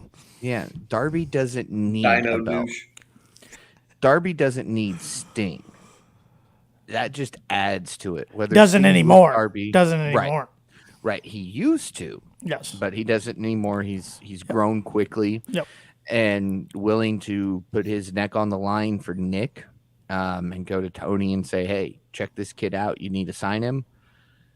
I think he's going to do good things for AEW. The other guy I had in mind, but he's not an AEW original, so it was just the mystique of his character. Dark Malachi.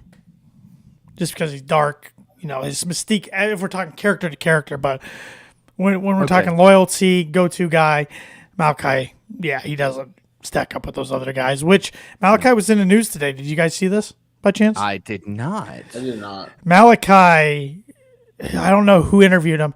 He specifically asked to be only on Collision going forward, not Dynamite. Really? So that's when we're only going to see the House of Black and the trios, I guess, on Collision for the time being, at least. Speaking of the House of Black, did anybody see and made some of the dirt sheet Twitter the interaction between John Cena and Rhea Ripley?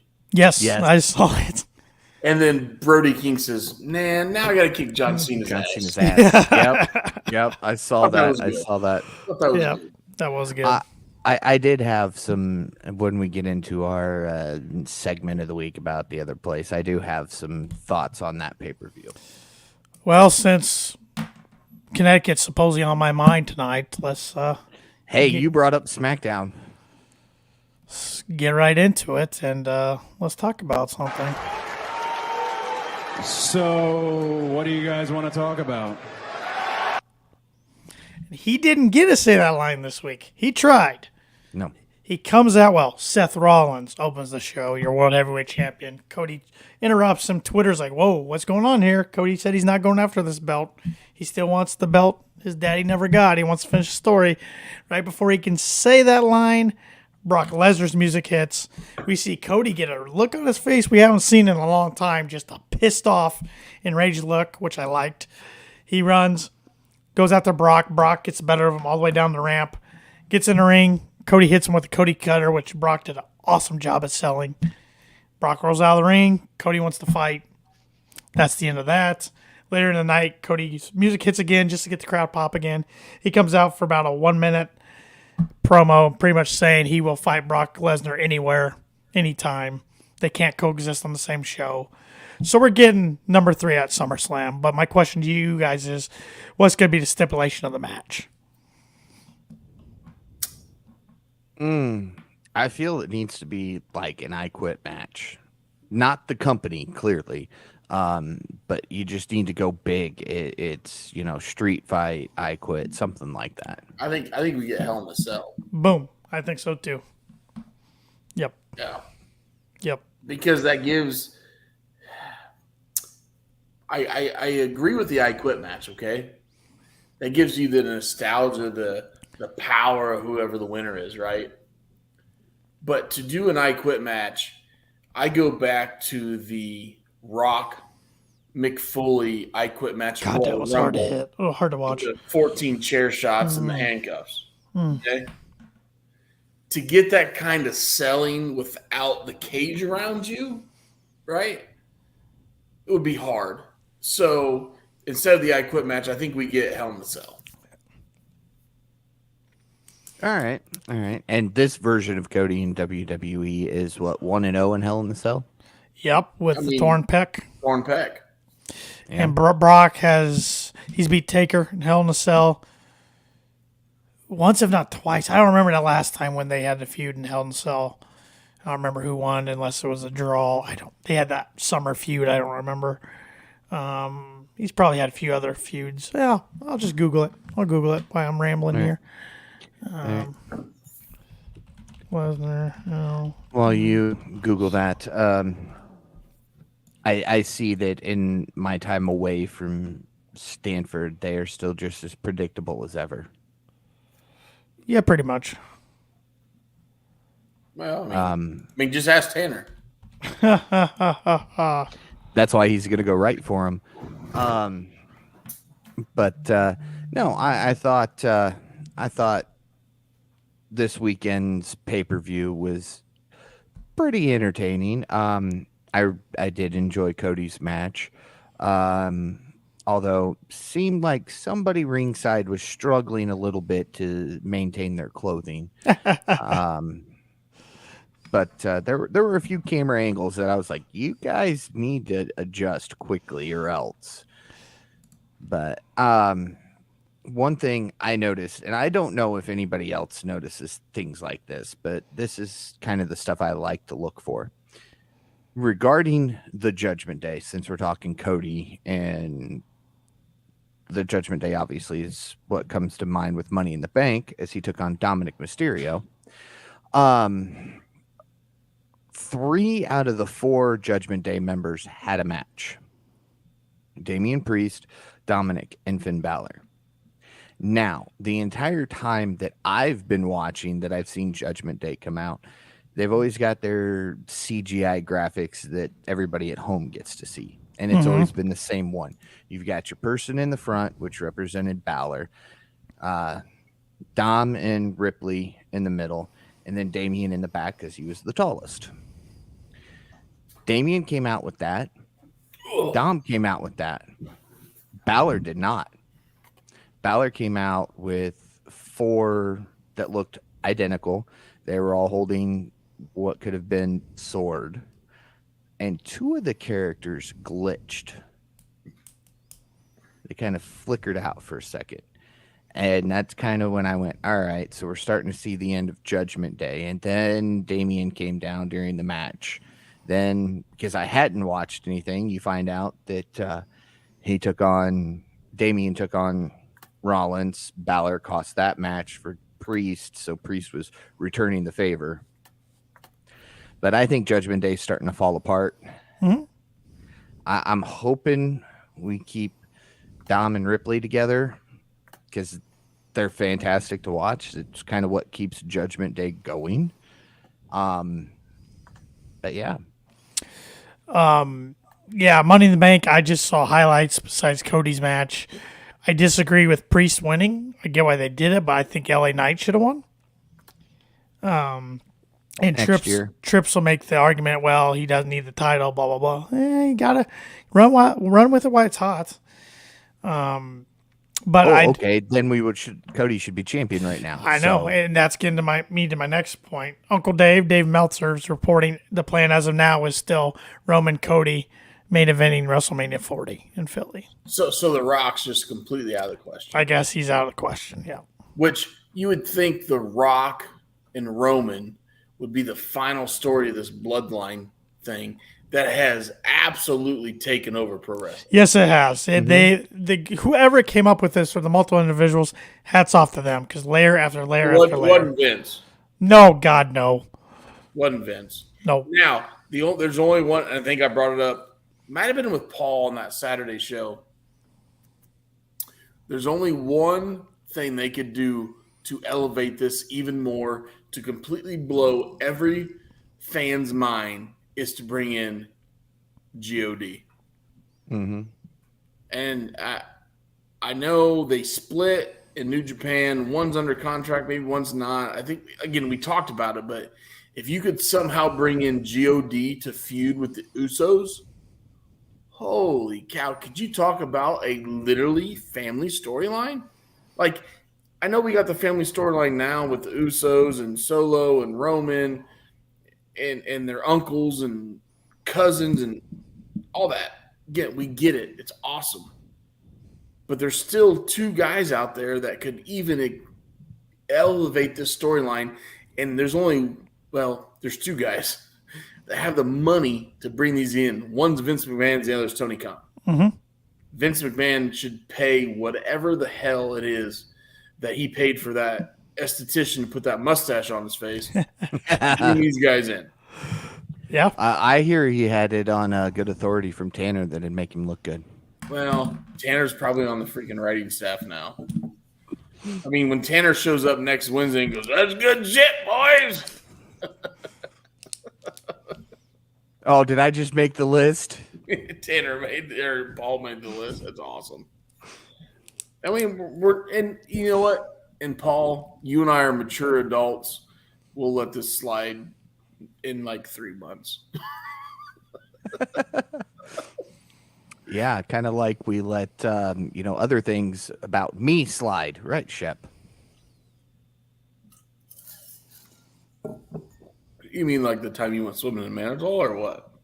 No. I'm talking about, mature adult Tanner over here who changed my name to Brooklyn Brawler during a show. The Roadkill. Roadkill references. Yes. Yeah. I mean, that was like mature humor. Yes. Yeah. I mean, we didn't talk about. Never mind. I shouldn't say that. Never mind. I'm trying not to get KOP canceled. So sorry. Don't worry, Tanner. Neither one of us will tag you in anything with the words "me too." Thank you. Yeah. No. This isn't even a rabbit hole. I don't even know what to call this anymore. It's a sinkhole. I'm in a sinkhole. It's a roast. Get over it. I mean, I had so many jokes lined up, and I'm thinking, you know what? That could come back to bite us in the ass. So I'm just kind of like, oh man, they were funny in my mind, and I laughed, but I guess not. You can send them to the group text, There you go. so you can get them off your chest. Yeah. What would you guys guess? A little off topic here, but still with Connecticut. What would you guess is Brock Lesnar's record in Hell in a Cell matches? I just looked up the history, and this kind of blew my mind. I don't know, but I'm going. It's like 50-50. Wrong. I'm gonna go 4-6. 2-0. He's only been 2, both against the Undertaker Wow. in 2002 and 2015. And he won them both. So That was makes he it in even- Elimination Chamber then? I mean, He's never been in Elimination Chamber. He's been cage matches. No, All he right, was maybe in that's- elimination chamber. He suplex somebody through the plexiglass. Yeah, Unless he was in one recently, maybe. I thought he was. There's only been 51 Hell in a Cell matches. 2 last year. Cody and Seth was the 51st. Well, that makes me feel more confident that it'll be a Hell in a Cell and Cody's got to go over. All right. Brock Lesnar F5 off chamber pod. All right. That was Seth Rollins too, wasn't it? Why do I think it was Ricochet now that you Oh, mention it? that's a good point. Because I do kind of remember that. Who was in the first Hell in a Cell match? Quizzing you guys. First Hell in a First Cell Hell in a was Cell? Undertaker, Big Taker and- Boss Man, right? Nope. Yeah. That was the 5th one in Foley. 90. Nope. Foley and Taker were the 3rd one. King of the Ring. Had to be Undertaker Kane then, right? Or Michaels. Undertaker and Michaels, Bad Blood when King debuted. Okay. Yeah. Because Michaels got super bloody in that match. Yeah. That was October 5th, 97. Undertaker's been in the him and Foley have been the most. And Triple H too, actually. No, Triple H Triple H's been in a lot of them. I forgot Triple H beat Kevin Nash and won a Bad Blood in 03. Wow. In 03? Yeah, Bad Blood in 03 when Kevin Nash is like second WWE run. Kevin Nash couldn't move in 03. I know. Yeah, Undertaker's been in a lot. Man. Mark Henry was in one, defeated Randy Orton in 2011. What was the New Day Usos in Hell in a Cell was a badass match. I remember. Yes, that was. Where was that one? Was that pre-pandemic? Had to be. Yeah, I'm trying to find the. Or was that a cage match? No, it was Hell in a Cell. Oh, it was Hell in a Cell in 2017 Detroit. Yep, Usos defeated New Day. That was a hell of a match. Because on the same night, Kevin Owens defeated Shane McMahon in Hell in a Cell. So that's when they were doing 2 per Hell in a Cell pay-per-view. Kind of took the mystique away a little bit. By the way, Brock was in 2022 in Elimination Chamber. I don't watch the product outside of I Cody was Rhodes. going. I was going Yeah. over. I googled it. I know you and I have to Google it, Paul. Tanner wrote the shit, so Yeah, not yet. Not yet. Hey, Cody's been in 2 Hell in a Cell matches. He lost in 2009. He and Ted DiBiase lost to Michaels and Trips. I said this run of Forgot Cody about Rhodes that. is 1-0. I forgot. I completely forgot he was in another Hell in a Cell match. I didn't. You want to be I don't think you want the DiBiase as your last name right now, according to their legal battles. No. He's facing prison time. Mm-hmm. His dad's not doing well health wise. Not Nope. good. Not good. No. Yeah, interesting. Yeah. I'm kind of a pro wrestling history junkie sometimes. So that's interesting. Did I see last week For Stanford. a legend, a icon had a birthday? Terry Funk. Terry Funk? Yes. Yes. He's 79. he's looking old, but man, that dude's been through some shit, man. I remember watching the Beyond the Ring documentary in 2004. We'd have to look that up. On it. And it's earlier than that. It was 90. It was before ECW had the TNT contract. Beyond the Ring. 96? Beyond the Mat. Beyond the Mat, sorry. I said Beyond the Ring. Beyond the Ring was a series. Beyond the Mat, 1999. Okay, so it was footage from like 96, 97. And he was 50-some years old then and could barely walk. But the dude put ECW on his back, and the most – you guys are going to laugh at me. I'd put up this with some of the most motivational speeches in pro sports history, okay? And we've had some badass ones, right? Oh, yeah.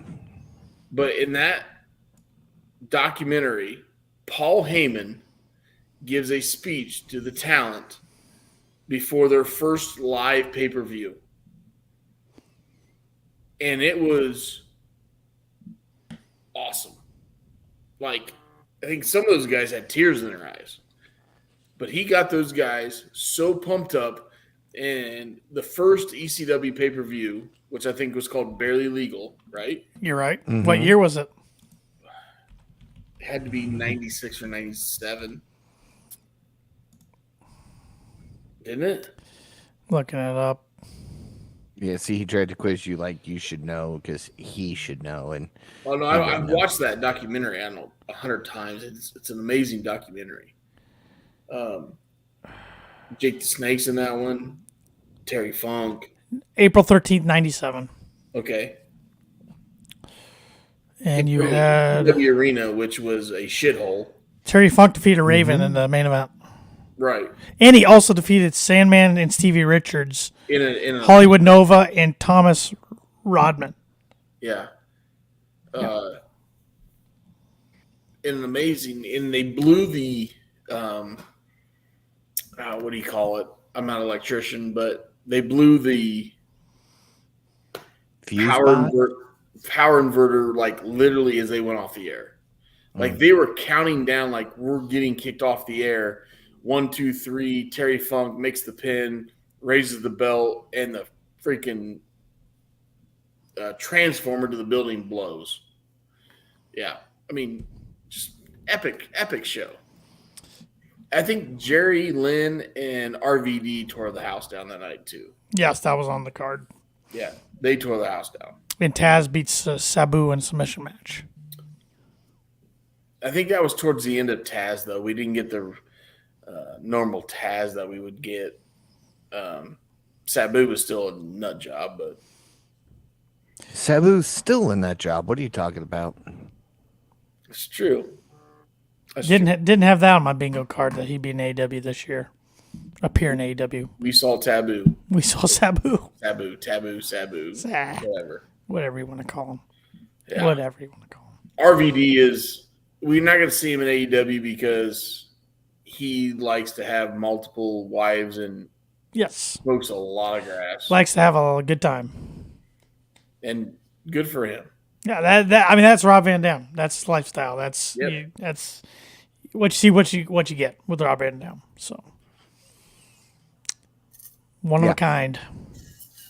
How the hell we get an ECW rabbit hole, by the way? Because you brought up Terry Funk. It was a happy birthday, Terry Funk. Yep. What a freaking legend. It was also Dax Harwood's birthday last week. I like Dax. He's my boy, too. Yep. And then, of course, today is Adam Cole's birthday.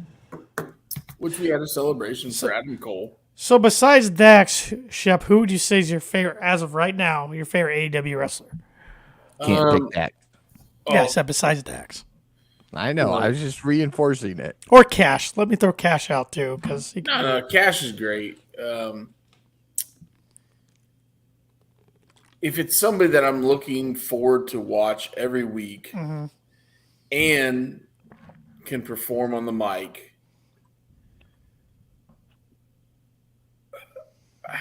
I mean, it's a hard debate. You cannot enjoy MJF. And I know I'm picking the world champion, right?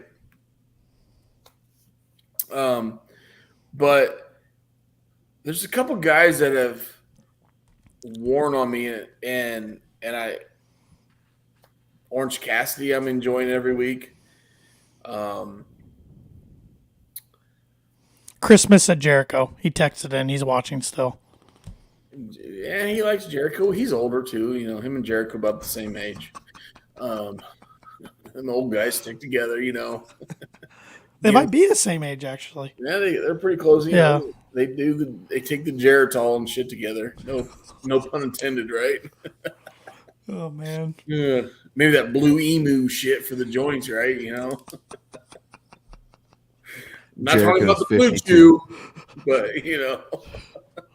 Hey, Blue Chew. At least, hey, Blue Chew. I'm 40. Like, come on. Like, we'll give you some spots on KOP. We're live. You know. If we get that sponsorship, Shep, the reads are all yours, buddy. Yeah, you take everything. I'll read some Blue Chew, man. I'm 40 years old. I mean, hey, after you have some kettle, okay. Kettle and Blue Chew. That's a on how much combo. kettle you have. Hey, Blue Chew. I might have to tag you in, big dog. Kettle One and Blue Chew could be tag team partners by the fucking greatest sponsorship ever. And there's the E. Not for everyone. Yes. I mean, seriously. I mean, I tell you what, I will retire a happy man if I could get Kettle One and Blue Chew to be tag team partners. How we make a triple threat with your pickles? We can make millions. Millions. You imagine the merch we could sell with that shit? We could all Come on, retire. let's go. Start with a pickle, enjoy your drink, and end the night with a Blue Chew. You know what? Maybe I could get. I mean, Kettle One's been Put it on a shirt. Yeah, hold on. Kettle One's been in the same family since 1691. I don't think we can get them the same. Can't even read the bottle anymore. Well, no. 1691. Good Lord. That's a lot. They're old in America.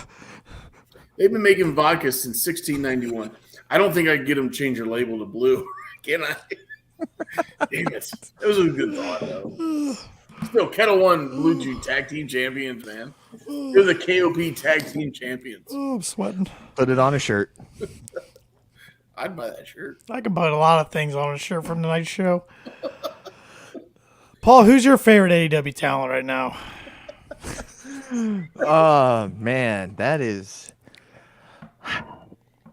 Like, the easy out for me would be Malachi Black because, you know, I got the That's chance not an to easy interview him. out. That's not an easy out. But, well, I'm just saying because, you know, I have talked to him. You also interviewed the Bucks. I did. And Cody and Buck Brandy. And Cody and Brandy. But of the 3 interviews I've done, Malachi's interview got picked up by big wrestling names. Fightful. Yeah. Amongst others, yeah. Yeah, they were all the same story after Fightfuls. It was. I couldn't find anything that was different apart from a word or two. Yeah, I think I will go with either Malachi Black or MJF. I enjoy watching both of them. I think I might have to go Kenny Omega right now. I'm always good for a good Omega I think he's the match. best in the world. Him and Ospreay. I think they're the best in the world right now. And Here's the bad part, and this is even though money is really no object in AEW, and I'm saying that because I'm going to relate it to Ospreay. There's no amount of money I don't think Tony Khan could throw at Ospreay to get him to come to AEW because of his family situation and the schedule that New Japan gives him. yeah, He's made that pretty clear. he don't want to live in the States. No, he does not want to live in the States, which, as a guy that loves America, I mean, I'd love to, pick his brain about it. But, hey, to each his own. I respect the shit out of the guy. But London, he's free. The night before, he's working, but he's free. Just throwing that out there. Mm-hmm. So Tanner's not free that day. Tanner's probably in Connecticut, and Paul and I have to review the show our own. We'll have to make our own picks. Jesus. We'll have to do a Saturday show again because fucking Tanner's at SmackDown fucking filling water bottles and white towels. We went from 1E to 3 in a row. Ah, shit. I love how he picks up the belt like, oh, look at me. I got all my picks right. I had them done before the show. The champ is here. That's all I got to say. If you're using that line, then I can't see you. I'm sorry. Does Vince send you a text like, dude, you can't put that on the pod anymore? Like, come on, man, it ain't working. That ain't good shit anymore. Take the belt off. Oh. Well, we got to rage quit. We got to rage quit. Yes. All-time rage quit. He got so tired of being called out for being a Stanford fanboy that he finally just rage quit as he's sitting there listening to everything we say. Oh, this is fantastic. So, Shep, anything else you want to cover for the night? No, I mean, I think we had I think we covered it all tonight. And then some. And then some. Looking forward to next week, the debut of Nick Wayne. I think we've already talked about that. I think Collision and Rampage have a hellacious card. So, no, I think we should have a lot to talk about next week. And maybe we'll talk about that dumbass company in Stamford, Connecticut, and make fun of them too. I don't know. Even switch the logos around here. But Tanner, hey, Tanner, he's the youngest one in the group. He's got to get a little mature like you and I. Yeah, he's got to stop laughing at 69. Why are you chuckling, Paul? Because it's funny. It's always funny. It's always funny. It'll be funny on my deathbed. Oh, is he coming back? He's back. He's back. Darn, I was just getting ready to say tune in. I was just getting ready to say to be sure tune in next week as we crown a new KOP champion between the two of us. Can't get rid of me that easily. Okay. Darn. So let's talk Vince about called it. while you were gone. When's the belt going on the line next? All in. Yeah. All the He's way? gonna. You're waiting that long? Yep. Yep. I'm bypassing the ROH. I'm being a heel. We're waiting till All In. Then I'm doing back-to-back weeks. All in, all out. So you're gonna do All in London, All out in Chicago. Yep.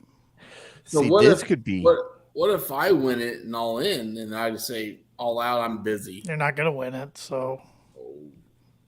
See, here's what could be interesting because we all know if I win it at All In, I'll put it up at All Out. Or Shep, we could have the shortest reign as KOP champion at some point. Yeah. If I lose it All In, I won't challenge for it until 2024. During the bidding war of 2024? I'm confident. Okay. Speaking of bidding war, I was getting ready to wrap the show, but 2024 made me think of something. That's another reason that I think we let Better Than You Bebe win the tournament. How do you keep MJF? Even though, like we said, he's probably already re-signed and they're just keeping it under wraps. You give him 2 belts. Let him be world heavyweight. Let him be tag team. Let him lose one or the other pretty quickly after that. He's got 2 belts.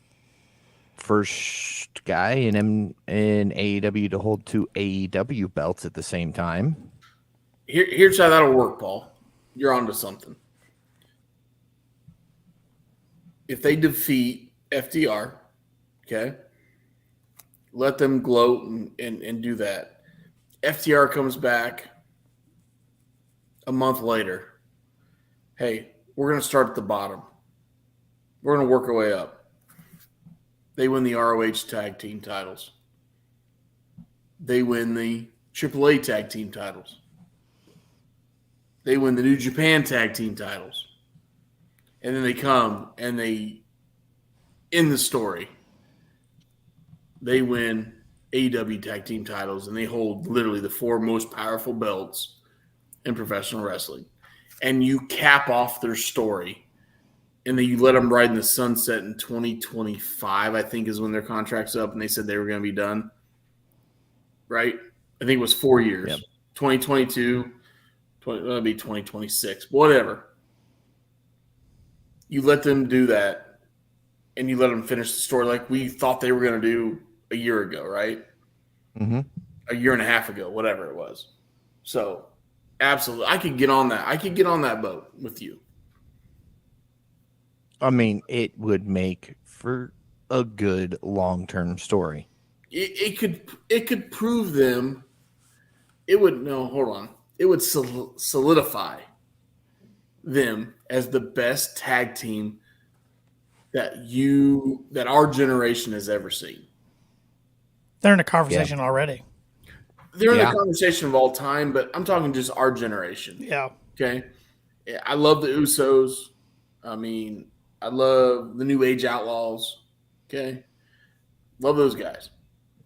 I mean, but if you're going to start putting Hardys, you're going to start putting them in the Rock and Roll Express, Dudleys, the Freebirds, you're going to start putting them in those categories. They're going to have to go on and do the 4-peat and hold all them belts. they should have already done it. They should have done it, but your target managers pissed them off. And this is how you send them off into the sunset. Can't get my. It's okay. It's because Vince doesn't allow you to show it all. Did you have a New Day shirt on? Is that what that is, Tanner? Young Say Bucks. New Day? No. I mean, I like the New Day. They're comical, but You know what's going to happen next week? We're going to get on here, and he's going to start it off. He's going to go, it's Wednesday night, and you know what that means? Acknowledge me. oh, you know you're gonna I mean, you're not gonna live it down tonight. Maybe next week either, Tanner. I'm just saying. You know what they say about payback. I'm just saying, a month from now, somebody somewhere in the back might just yell, "This is some good shit." This is good shit. This is good shit. I think, which I think is one of the greatest lines ever. What I mean, I think we've left him speechless twice in one show. Nothing. I'm broken. Oh, broken. Oh, you're going to grow out a white patch in your hair now? I already got plenty of gray, so I don't want any white. Nuts of slap. Oh, why don't you wrap up the show? Nuts a slap. Wrap it up. All right. Kill All of right. road. Kill bro. I'm buying you a top hat, by the way, for next week. Bad part is it took my brain like a second to realize what he said. I was like, oh. If you buy me the top hat, Shep, I have a white shirt. I will put it on and I will do it.